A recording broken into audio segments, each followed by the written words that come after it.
ও ও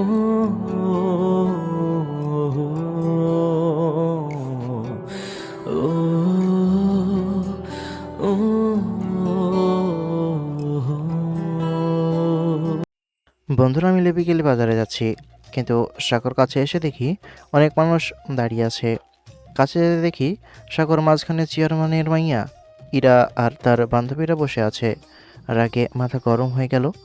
ওপারে যাওয়ার জন্য এতগুলো মানুষ দাঁড়িয়ে আছে, আর এরা এখানে আড্ডা দিচ্ছে। আড্ডা দেওয়ার জায়গা পাইনি নাকি? আমি সাঁকোতে উঠতে গেলে সায়ন বলে, আকাশ, কি করছিস? চেয়ারম্যানের মেয়ে সাঁকোতে বসে আছে। তো কি হয়েছে? চেয়ারম্যানের মেয়ে বলেই যা ইচ্ছা তাই করবে নাকি? আমার সাথে বন্ধুরা সাঁকোতে উঠে। ওদের কাছে গিয়ে বলি, এই, আপনারা কি আড্ডা দেওয়ার আর অন্য কোনো জায়গা পাননি? আপনাদের জন্য কতগুলো মানুষ দাঁড়িয়ে আছে, দেখছেন না? এই ছোট লোকের বাচ্চা, তোর সাহস হয় কি করে? আমি এখানে বসে আছি দেখেও তুই এখানে আসলে কোন সাহসে? আমি তোর কি করতে পারি তুই জানিস? একা চল এখান থেকে, শুধু শুধু ঝামেলা করে লাভ নেই। তুই থাম তো। এই, আপনি চেয়ারম্যানের মেয়ে বলে যা ইচ্ছা তাই করবেন নাকি? বাপ যেমন মানুষের হক মেরে খায়, তার মেয়েও হয়েছে তেমন। কি বললি তুই? ছোট লোকের বাচ্চা, যত বড় মুখ নয় তত বড় কথা। তোকে তো আজ আমি। এই কথা বলেই আমাকে মারতে এলে আমি সাঁকোতে দে এক ঝাঁকি, সাথে সাথে পা পিছলে পানিতে পড়ে যাই। ইরার বান্ধবীদের বলি, এই, তোরা ঝাঁপ দিবি নাকি? না, ধাক্কা দিয়ে ফেলতে হবে। ভয়ে সব কয়টা পানিতে ঝাঁপ দেই। ইরা পানি থেকে বলে, এই অপমানের প্রতিশোধ যদি আমি না নিয়েছি, তবে আমার নামও ইরানা। মনে রাখিস ছোট লোকের বাচ্চা। কি করবি? তোর কোন বাপকে নিয়ে আসবি? আই যা। এই শায়ন, চল। বলে সাঁকো পার হয়ে চলে আসি বাজারে। বাজারে এসে আনোয়ার মামাকে বলি, মামা 3 প্লেটটা হালিম দাও, আর বেশি করে ঝাল দিও। মামা ঠিক আছে বলে হালিম বানাতে শুরু করে। সায়ন বলে, আকাশ, কাজটা কি ঠিক হলো? কোন কাজের কথা বলছিস তুই? একটু আগে যে অকাম করে আসলি, এখনই ভুলে গেলি? শুধু শুধু চেয়ারম্যানের মেয়ের সাথে পাঙ্গা নেওয়াটা কি ঠিক হলো? এর ফল কি হবে তুই জানিস না। কি হয় না হয় পরে দেখা যাবে। এখন ওই অহংকারী মেয়ের কথা বাদ দে তো। হালিম খা চুপচাপ। বলে তিনজনে হালিম খেতে থাকি। পানি থেকে উঠে ইরা বাসায় যাই। ইরাকে চেয়ারম্যান দেখে বলে, কি আম্মা জান, আপনি এই বিকেলবেলা কই থেকে গোসল করে আসলেন? আব্বু, ওই ছোট লোকের বাচ্চা আকাশ আমাকে সাঁকো থেকে ফেলে দিয়েছে আর বলেছে তুমি নাকি মানুষের হক মেরে খাও। এইটা কোন আকাশ? আসাদের পোলা আকাশ নাকি? হ্যাঁ আব্বু, ওই ছোট লোকের বাচ্চাটার বিচার করবে, না হলে কিন্তু আমি উল্টাপাল্টা কিছু করে বসবো। তুমি কোনো চিন্তা করিও না আম্মা জান, আমি ওই ছোট লোকের বাচ্চাটার ব্যবস্থা করতেছি। ইরা ঠিক আছে বলে রুমে এসে চেঞ্জ করে নেই। বন্ধুরা হালিম খেয়ে কিছুক্ষণ ঘোরাঘুরি করে বাসায় আসতে দেখি আমাদের বাসার সামনে চেয়ারম্যানের চামচারা দাঁড়িয়ে আছে। রবিন বলে, আকাশ, মনে হয় চেয়ারম্যান তোদের বাসায় এসেছে। ঝামেলা করার প্রয়োজন নেই, শুনলি না? এখন কি হবে? এত কথা বলে লাভ নেই।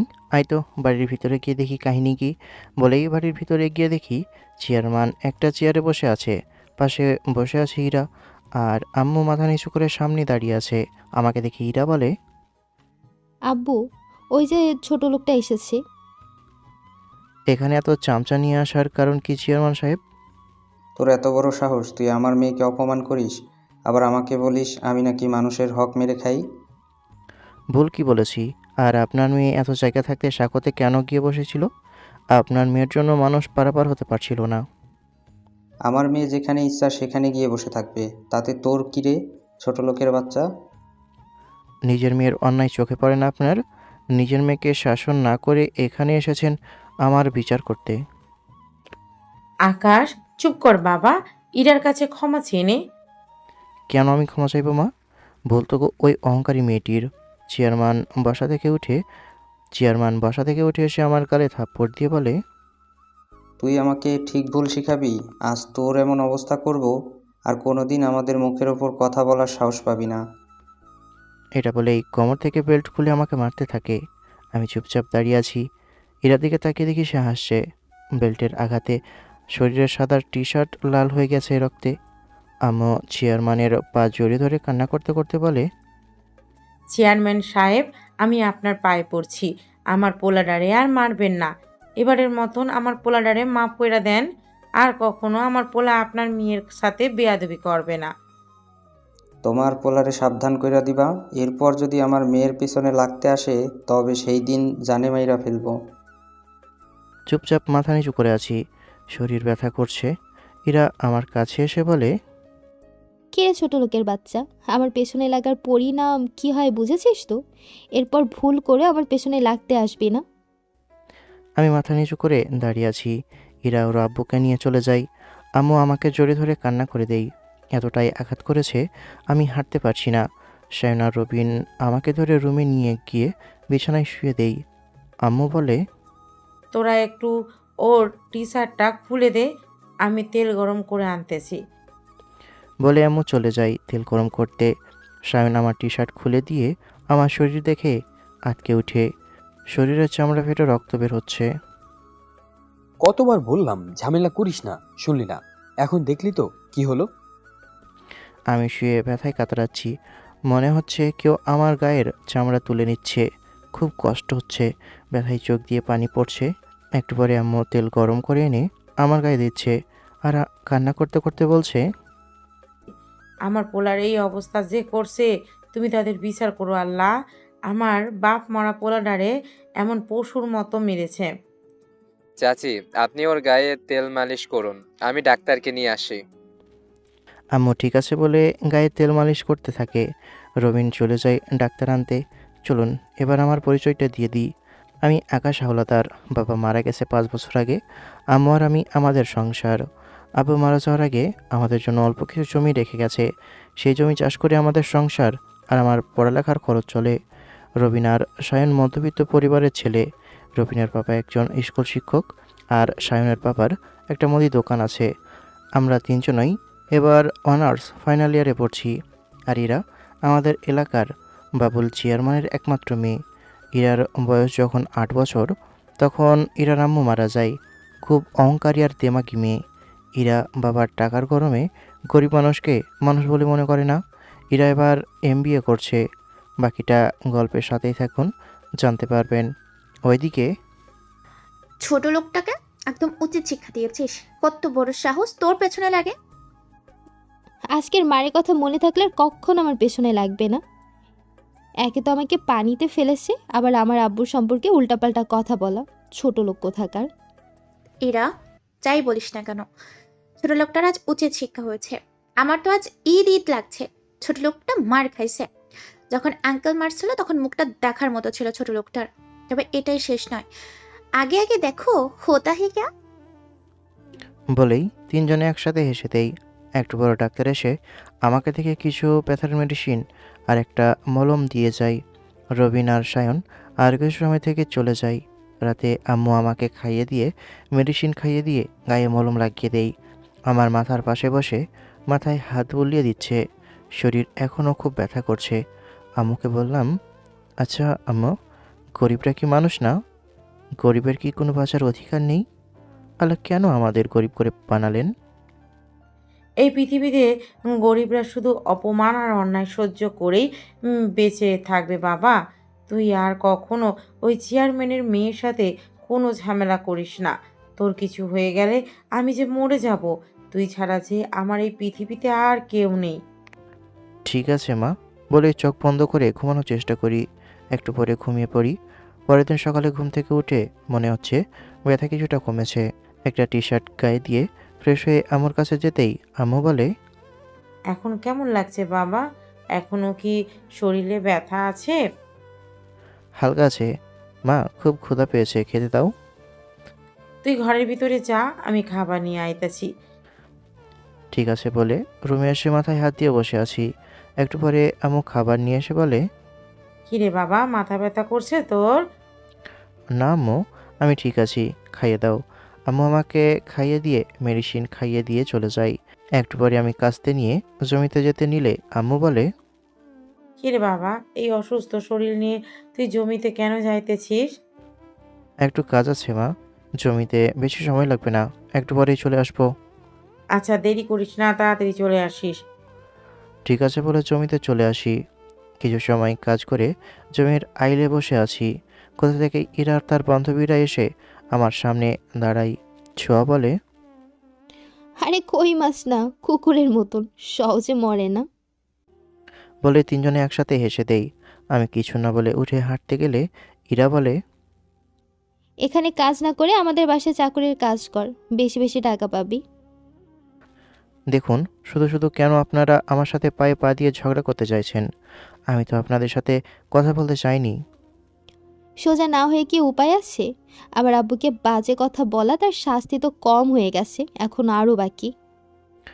আমি কিছু না বলে বাসায় চলে আসি। বাসায় এসে হাত মুখ ধুয়ে রুমে এসে শুয়ে আছি। একটু পরে আম্মু হাতে করে লেবুর শরবত নিয়ে আসে। আম্মুর হাত থেকে গ্লাসটা নিয়ে শরবত খেয়ে আম্মুকে বলি, আম্মু, কাল আমাকে একটু ভার্সিটি যেতে হবে, সামনে পরীক্ষা, অনেক দিন যাওয়া হয়নি। তুই কি একাই যাবি নাকি রবিন সায়নও যাবে? আরে ওরাও যাবে। আচ্ছা, সে সকাল থেকে কাজ করছো, এখন একটু বিশ্রাম নাও, এমনিতেই তুমি অসুস্থ। কি করব, কাজ তো করতেই হবে। আবার পরে করো, তুমি এখন একটু বিশ্রাম নাও আম্মু। আম্মু ঠিক আছে বলে পাশের রুমে চলে যাই। কাজ করে আসাই চোখ দুটো ঘুমের জন্য বন্ধ হয়ে আসছে। চোখ বন্ধ করতেই ঘুমিয়ে যাই। কি আম্মাজান, কোথায় গিয়েছিলেন? একটু হাঁটতে গিয়েছিলাম আব্বু। তুমি কি কোথাও যাচ্ছো? হ্যাঁ আম্মাজান, পাশের গ্রামে একটা বিচার করতে যেতে হবে। ও আচ্ছা, তাহলে যাও। আব্বু, আমি রুমে যাই। ওই ছোট লোকটাকে আর কিভাবে শাস্তি দেওয়া যায়, শুধু একটা সুযোগের অপেক্ষায় আছি। সুযোগ পেলে মজা বুঝাবো। এরা এসব নিয়ে ভাবতে ভাবতে ঘুমিয়ে পড়ে। দুপুরে ঘুম থেকে উঠে গোসল করে এসে আমার সাথে খাবার খেয়ে নিই। খাবার খেয়ে শায়নকে কল করি। শায়ন কল রিসিভ করে বলে, আকাশ বল, তোর শরীর এখন কেমন আছে? ঠিক আছে, এখন তুই রবিনকে নিয়ে ব্রিজে চলে আয়, আমি আসছি। আর আসার সময় ওগুলো নিয়ে আসিস। আচ্ছা আসছি, তুই চলে আয়। বলেই কল কেটে আম্মুকে বলে চলে আসি ব্রিজে। এসে দেখি দুই হারামি বসে আছে। কাছে গিয়ে বলি, কিরে, কখন এসেছিস? এই তো এসে বললাম আই। সিগারেট এনেছিস তো? না, আনলে যে তুই কেলাবি সেটা তো জানি। আচ্ছা দে, কাল থেকে একটাও খাইনি। শালি চেয়ারম্যানের বেটির জন্য বিছানা থেকে উঠতেই পারিনি। এরপরে তিন বন্ধু মিলে সিগারেট খেতে খেতে আড্ডা দিচ্ছি। রবিন বলে, কালকে ভার্সিটিতে যাবি নাকি আকাশ? যাবো। তোরা যাবি তো নাকি? যাব, অনেকদিন ভার্সিটি যাওয়া হয়নি। হুম, যা বলছিস। আচ্ছা, ইরার সাথে আর দেখা হয়নি তোর? সকালে জমিতে কাজ করছিলাম, তখন তিন পেতনি এসে যাতা বলে গেল। তুই আবার কিছু বলিসনি তো? না, মা ওই শালির সাথে কথা বলতে বারণ করেছে। আর তাছাড়া একবার মায়ের খেয়ে এ অবস্থা, আবার এখন খেতে চায় না। তবে সময় আর সুযোগ একদিন আসবে, এর বদলা তো আমি নিবই। এখন আপাতত কিছু করার দরকার নেই, আমরা আমাদের মতন থাকি, পরে দেখা যাবে। সবে তো শুরু হলো এই গল্প, তাই না? হুম, সায়ান ঠিকই বলেছে, এখন কিছু বলার দরকার নেই। তবে সময় আর সুযোগ পেলে আমিও ছাড়ব না। আরও কিছু সময় তিনজনে আড্ডা দিয়ে বাসায় চলে আসি। রাতে খাবার খেয়ে শুয়ে পড়ি। পরের দিন সকালে ঘুম থেকে উঠে নাস্তা করে তিন বন্ধু চলে আসে ভার্সিটি। গেটের ভিতরে ঢুকতেই ইরা আর তার বান্ধবীরা বটগাছের নিচে বসে আছে। ছোট লোকটাকে দেখে মাথায় একটা প্ল্যান আসছে। ছোঁয়া, ইমনকে ডেকে আনতো। ছোট লোকটাকে একটু মজা দেখাবো। ছোঁয়া, আমার কথা মতন ইমনকে ডেকে আনি। ইমন আমাদের ক্লাসমেট। ইমন এসে বলে, ইরা, আমাকে ডেকেছো? হুম, তোমায় আমার একটা কাজ করতে হবে। বলো, কি করতে হবে? তুমি তো আকাশকে চেনো, তাই না? হুম, কি করতে হবে বলো। ওকে মারতে হবে। এখন ইচ্ছে মতো পেটাবে। ঠিক আছে, তুমি দেখো শুধু। তিনজনে এসে মাত্রই ক্যাম্পাসে বসেছি, তখন আমাদের সিনিয়র ভাই ইমন এসে কিছু না বলেই আমার শার্টের কলার ধরেই আমার গালে থাপ্পড় দেই। আরে ভাই, মারছেন কেন? আমি তো আপনার সাথে কোনো অন্যায় করিনি। তোর সাহস হয় কি করে ইরার গায়ে হাত দেবার, ওকে পানিতে ফেলার, শালা ফকিরের বাচ্চা! ইমন ভাইয়ের জন্য ইরহাপুর আব্বু ওনাকে অনেক মেরেছে। প্লিজ আকাশকে ছেড়ে দিন। তুই এই ছেলেটার হয়ে চামচামি করছিস কেন? কত টাকা বেতন দেয় তোকে? আমার শার্টের কলার ছাড়ুন ইমন ভাই। এই, তুই আমাকে হুকুম করছিস? তোর সাহস তো কম না। বলেই আমার গালে থাপ্পড় দেই। তার বন্ধুরা সহ সবাই আমাকে ইচ্ছে মতন মারতে থাকে। ইরা হাসতে হাসতে আমার কাছে এসে বলে, কি হে ছোট লোকের বাচ্চা, কেমন লাগে? সবে তো শুরু, এরপর দেখ সামনে আরো কি হয়। আর বুঝতে বাকি নেই এসব কিছু যে ইরার সাজানো। আর বুঝতে বাকি নেই যে এসব কিছু ইরার সাজানো। ইরা তার বান্ধবীদের নিয়ে হাসতে হাসতে চলে যায়। সায়ন আর রবিন আমাকে ধরে কলেজের পাশের ফার্মেসিতে নিয়ে এসে ড্রেসিং করাই। শালারা এমনভাবে মেরেছে, ঠোঁট কেটে রক্ত পড়ছে। ডাক্তার কিছু মেডিসিন দিয়ে দেই। আবার তিনজনে কলেজে এসে সব ক্লাস করে কলেজের একপাশে বাগানের কাছে বসে গল্প করছি। রবিন বলে, এই ইরা আপু, দিন দিন বেড়ে যাচ্ছেন। এ মেয়েটার বিয়ে হলে মনে হয় আকাশের জন্য ভালো হতো, আর আকাশের টর্চার করতে পারতো না। পাগল হয়ে গেছিস? ওই গুন্ডি দেমাগি অহংকারী মেয়েকে কোন বলদ বিয়ে করবে? নিজের জীবনের প্রতি যার মায়া আছে সে তো ভুলেও ওই আপদ ঘাড়ে নিবে না। তবে আমি চাই কোনো একটা নেশাখোর ছেলের সাথে এই শালির বিয়ে হোক, যাতে রোজ নেশা করে এসে ইচ্ছে মতন শালিকে পেটাই। যা বলছিস দোষ, এটা যদি হয় তবে সেই লেভেলের মজা হবে, কি বলিস? যদি আমার কথাটা সত্যি হয় তাহলে 100 ফকিরকে খাওয়াবো আমি, বলে তিনজনে হাসতে থাকি। আরও বেশ কিছু সময় তিনজনে গল্প করে বাসায় চলে আসি। বাসায় আসতেই আম্মু আমাকে দেখে বলে, কিরে আকাশ, তোর মুখে এইসব কিসের দাগ? কেউ মেরেছে তোকে? আমাকে কে মারবে আম্মু? সায়ন আর রবিন আর আমি দুষ্টুমি করছিলাম, হঠাৎ পড়ে গিয়েছিলাম রাস্তায়। পড়ে গিয়ে এমন অবস্থা হয়েছে? মিথ্যা বলছিস কেন আমায়? সত্যি করে বল, কে মেরেছে? আমি তোমার কাছে কেন মিথ্যা বলবো আম্মু? আমি ফ্রেশ হয়ে আসছি, খেতে দাও, ক্ষুধা পেয়েছে খুব। আচ্ছা তুই ফ্রেশ হ, আমি খাবার দিচ্ছি। আম্মু চলে যাই। ফ্রেশ হয়ে এসে খাবার খেয়ে রুমে এসে শুয়ে পড়ি। রুমে শুয়ে শুয়ে আজকের কলেজের কথা ভাবছি। ওই সব কিছু ভাবতে ভাবতে ঘুমিয়ে পড়ি। বিকেলে ঘুম থেকে উঠে সায়ন আর রবিনের সাথে আমাদের বাসার পিছনের পুকুর পাড়ে বসে আছি। রবিন বলে, আর কতদিন চেয়ারম্যানের মেয়ের অত্যাচার সহ্য করবি আকাশ? কি করব বল? আমি চাই না আমার জন্য আমার আম্মু কারোর কাছে ছোট হোক। আর কখনো ওই চেয়ারম্যানের মেয়ের সাথে কখনো কথা বলার প্রয়োজন নেই। আমি কি যাই না কি কথা বলতে? ওই শালি তো এসে নিচে থেকে ঝামেলা করে, দেখিস না তোরা? এখন থেকে ইরা আপু যে রাস্তা দিয়ে চলাচল করবে, আমরা আর সেই রাস্তা দিয়ে যাব না। মোট কথাই ইরা আপুর সামনে আর আমরা পড়ব না। তাহলে গ্রাম ছেড়ে চলে যাই। আরে এটা আমাদের গ্রাম, আমরা কি রাস্তা দিয়ে চলাফেরা করব না? তোরে রাস্তাঘাটে চলাফেরা করতে কে বারণ করলো? তুই শুধু দেখবি ইরা আপু যেদিক দিয়ে যাবে আমরা তার বিপরীত দিক থেকে চলে যাব, তাহলে আর কোনো ঝামেলাই হবে না। সময় একদিন আমারও আসবে, এই আঘাতের উচিত জবাব দিব আমিও একদিন। আচ্ছা, এখন অপেক্ষায় করতে থাক, এখন আর ঝামেলা করে লাভ নেই। এরপরে তিনজনে আরও কিছু সময় আড্ডা দিয়ে মাগরিবের আজান শুনে মসজিদে গিয়ে নামাজ পড়ে বাসায় এসে পড়তে বসি। সন্ধ্যায় আমি ছোঁয়া বসে আছি। ছোঁয়া বলল, আজকে কলেজে যা মজা হলো, ছোট লোকটাকে ভালো শিক্ষা দিয়েছে বল। যা বলেছিস, ছোট লোকটার কত বড় সাহস এই ইরার সাথে পাঙ্গা নেয়।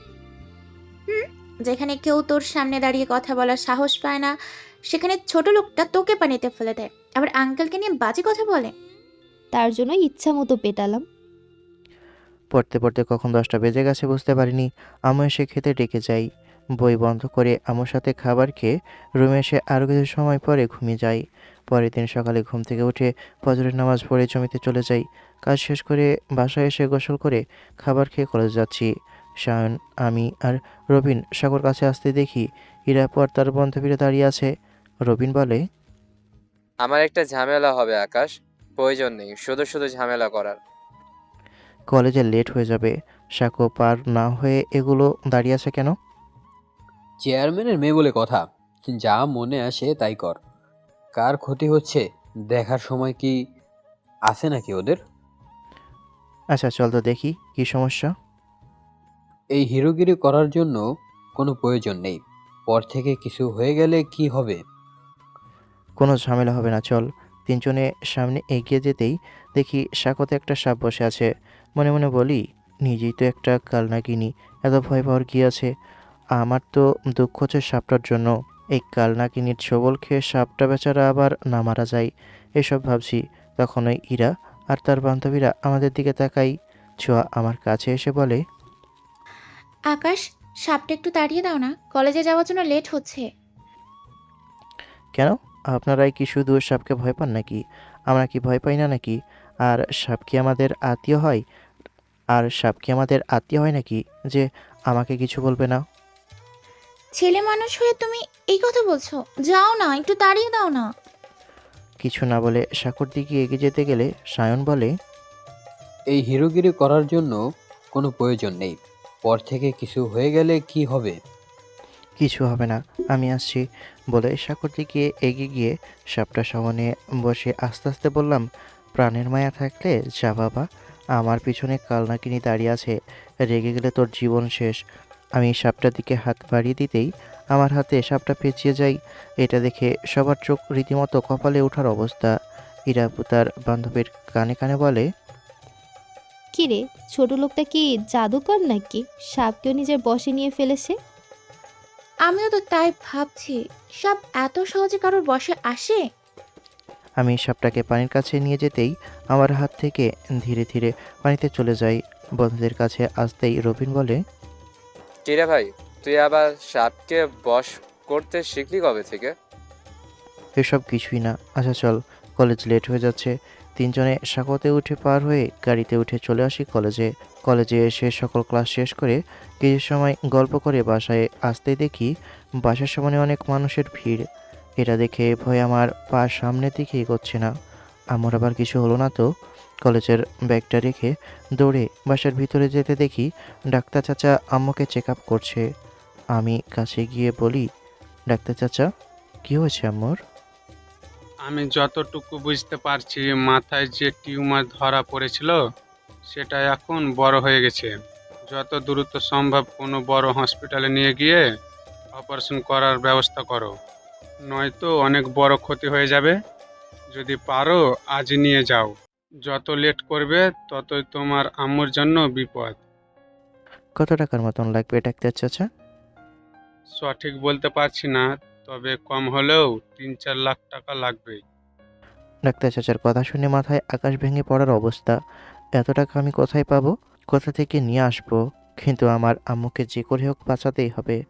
আম্মু ছাড়া এই পৃথিবীতে আমার আর কেউ নেই। প্রয়োজনে নিজেকে বিক্রি করে ফেলবো, কিন্তু আম্মুকে বাঁচাতেই হবে। ডাক্তার চাচা আর কিছু ডাক্তার চাচা আরও কিছু কথা বলে চলে যায়। আম্মুর মাথার পাশে বসে আম্মুর কপালে চুমু দিয়ে আম্মুর হাতটা ধরতে আম্মু বলে, কোনো লাভ নেই বাবা, আমার সময় শেষ হয়ে গেছে। তোমার কিছু হবে না আম্মু, আমি এখনো বেঁচে আছি। যে করেই হোক আমি তোমাকে বাঁচাবই, তুমি চিন্তা করো না। এতগুলো টাকা তুই কি করে জোগাড় করবি? টাকার কথা তুমি চিন্তা করো না আম্মু, আমি ঠিক জোগাড় করে ফেলবো। আমি তোমার কিছু হতে দেব না বলে আম্মুর কপালে চুমু দিয়ে বাইরে এসে রবিন আর সায়নকে কল করি। একটু পর রবিন আর সায়ন এসে বলে, কিরে, কি হয়েছে আন্টির? আম্মুর মাথার টিউমারটা বড় হয়ে গেছে। ডাক্তার চাচা বলছে অপারেশন করাতে হবে, না হলে আম্মুকে বাঁচাতে পারবো না। কত টাকার মতন লাগতে পারে, কিছু বলেছে? 3 থেকে 4 লাখ টাকার মতন। কিছু মাথায় আসছে না, কি করব। এত টাকা কোথায় থেকে আনবি তুই? জমিটা বিক্রি করলে হয়তো 2 লাখ টাকার মতো পাবি, কিন্তু বাকি টাকা কোথায় থেকে আসবে? এই টাকা শুধু একজনই জোগাড় করে দিতে পারবে। কে দেবে এত টাকা আমাকে? চেয়ারম্যান ছাড়া এত টাকা আর কেউ দিতেই পারবে না। চেয়ারম্যান আমাকে এত টাকা দেবে তোর মনে হয়? একবার চেষ্টা করে দেখতে পারিস। ঠিক আছে, ঠিক বলেছিস। প্রয়োজন হলে চেয়ারম্যানের পায়ে ধরবো আর তার বাসায় চাকরের মতন কাজ করব। তবুও টাকা আমার আনতেই হবে বলে চলে আসি চেয়ারম্যানের বাসায়। এসে দেখি এরা উঠানে দাঁড়িয়ে আছে। আমাকে দেখে বলে, তুই এখানে কি জন্য এসেছিস? চেয়ারম্যান চাচা বাসায় আছে, একটু দরকার ছিল। আব্বুকে দিয়ে তোর কি কাজ? একটু প্রয়োজন ছিল। বাসায় আছেন উনি? রুমে বসে আছে, যা। আমি বাসার ভিতরে এসে দেখি চেয়ারম্যান সহ কয়েকজন বসে আছে। আমাকে দেখে বলে, কিরে, তুই আমার বাসায় কেন, কিছু বলবি? আমার কিছু টাকা লাগবে চেয়ারম্যান সাহেব। আমি আপনাকে ধীরে ধীরে সব টাকা দিয়ে দেব। কত টাকা লাগবে? 5 লাখ টাকা। তুই পাগল হয়েছিস? এতগুলো টাকা আমি কোথা থেকে দেব? আর তুই আমার টাকা নিয়ে পালিয়ে যাবি? না চেয়ারম্যান সাহেব, আমি পালাবো না। আমার আম্মু খুব অসুস্থ, অপারেশন করাতে হবে। দয়া করে আমাকে টাকা দিন, আমি আপনার সব টাকা শোধ করে দেব। এত টাকা আমি দিতে পারবো না, তুই যা এখান থেকে। টাকা দিতে পারি, একটা শর্ত আছে আমার। সব শর্তে আমি রাজি। আপু, আপনি শুধু আপনার আব্বুকে টাকাটা দিতে বলেন। টাকা দেব, আর যতদিন টাকা শোধ না করতে পারবি ততদিন তোকে আমার বাসার চাকর হয়ে থাকতে হবে। আমি রাজি আপু, আমি আপনাদের বাসায় চাকর হয়ে থাকবো। আমার আম্মুর জন্য আমি সব করতে পারবো। ইরা মা, তুই কি বলতেছিস? এতগুলো টাকা দিব? ও পালিয়ে গেলে তখন? আমি পালাবো না চেয়ারম্যান সাহেব। আপনারা যদি কোনো দলিল করে লিখে দিতে বলেন, আমি তাই করতে রাজি আছি। তুই দাঁড়া, আমি এক্ষুনি আসছি। বলেই ইরাপু তার রুমে গিয়ে একটা খালি কাগজ আর কলম এনে আমাকে দিয়ে বলে সই করতে। আমি কিছু না ভেবে সাথে সাথেই সই করে দেই। ইরাপু বলে, আব্বু, টাকা দিয়ে দাও। এখনো চাইলেও আর পালাতে পারবে না। আম্মুর অপারেশন হয়ে গেলে আমি চলে আসবো। 2-3 দিন লাগবে। ঠিক আছে, তবে এর থেকে একদিনও যেন বেশি না হয়। ঠিক আছে বলে চেয়ারম্যানের কাছ থেকে টাকা নিয়ে বাসায় চলে আসি। তুই এতগুলো টাকা কেন ওই ছোট লোকের বাচ্চাকে দিতে বললি? আব্বু, তুমি ভুলে গেছো, ওই ছোট লোকটা আমাকে অপমান করেছিল, এখন আমাদের বাসার চাকর। আর এখন থেকে আমি ওর এমন অবস্থা করব, ওর জীবনটা নরক করে দেব। আমার কথা শুনে আব্বু হাসছে। আমিও হাসতে হাসতে রুমে চলে আসি। রুমে এসে মনে মনে বলছি, আকাশ, এখন থেকে তোর জীবনটা আমি বিষাদময় করে দেব। প্রতিদিন তোকে এত আঘাত করব, তুই বুঝবি এই ইরা কি। আমি দ্রুত বাসায় চলে আসি। আসতেই সায়ন বলে, কিরে, টাকা দিয়েছে? টাকা দিয়েছে। এত সহজে টাকা দিয়ে দিল? এখন থেকে আমি ওদের বাসার চাকর। যতদিন টাকা শোধ না করতে পারবো ততদিন। পাগল হয়ে গেছিস? তুই ওই ইরাপুকে চিনিস না। তোর উপর অত্যাচার করতে করতেই তোকে মেরে ফেলবে। আমি সব জানি, কিন্তু এছাড়া আমার কাছে আর কোনো রাস্তা নেই। বেঁচে থেকে বা কী করব বল, যদি আম্মুকে না বাঁচাতে পারি। আমরা তোর এতই হতভাগা বন্ধু, তোর এমন বিপদে তোকে সাহায্য করতে পারলাম না। এসব কথা বাদ দে।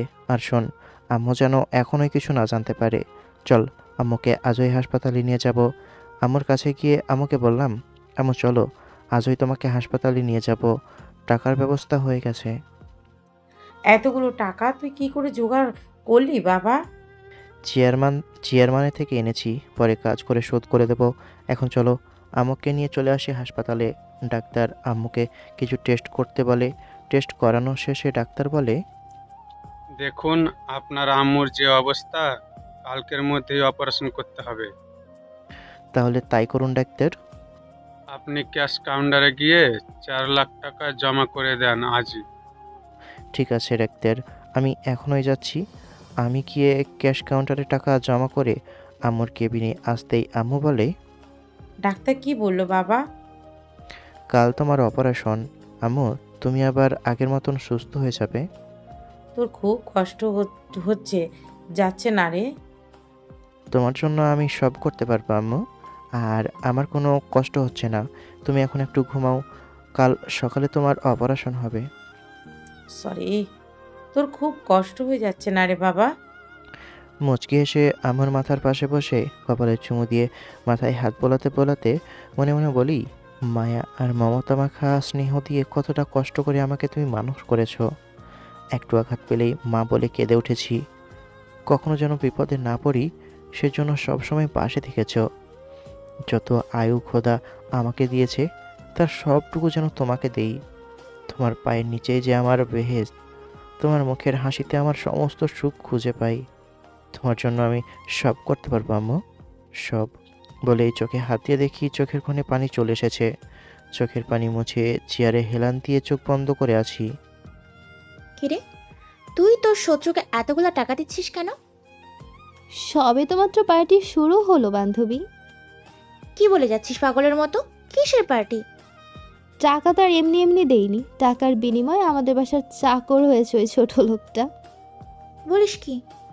তাহলে তো এখন থেকে সেই মজা হবে। কি বলিস?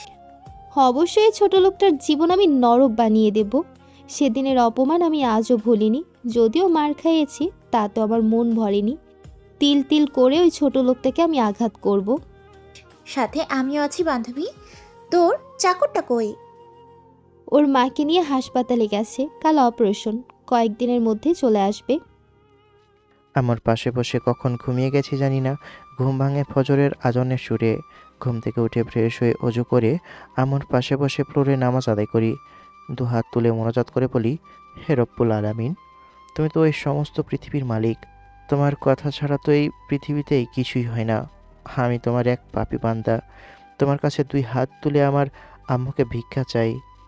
আমার বেঁচে থাকার একমাত্র অবলম্বন আমার আম্মু। তুমি আমার আম্মুকে সুস্থ করে দাও। তার বিনিময়ে যদি আমার জীবনটা কেড়ে নিতে হয় তবে তাই করো। তবু আমার আম্মুকে সুস্থ করে দাও। কিছু সময় পর ডাক্তার এসে আম্মুকে অপারেশন থিয়েটারে নিয়ে যায়। রবিন, সায়ন আর আমি অপারেশন থিয়েটারের বাইরে অপেক্ষা করছি। ভয়ে আমার হাত পা ঠান্ডা হয়ে আসছে। সায়ন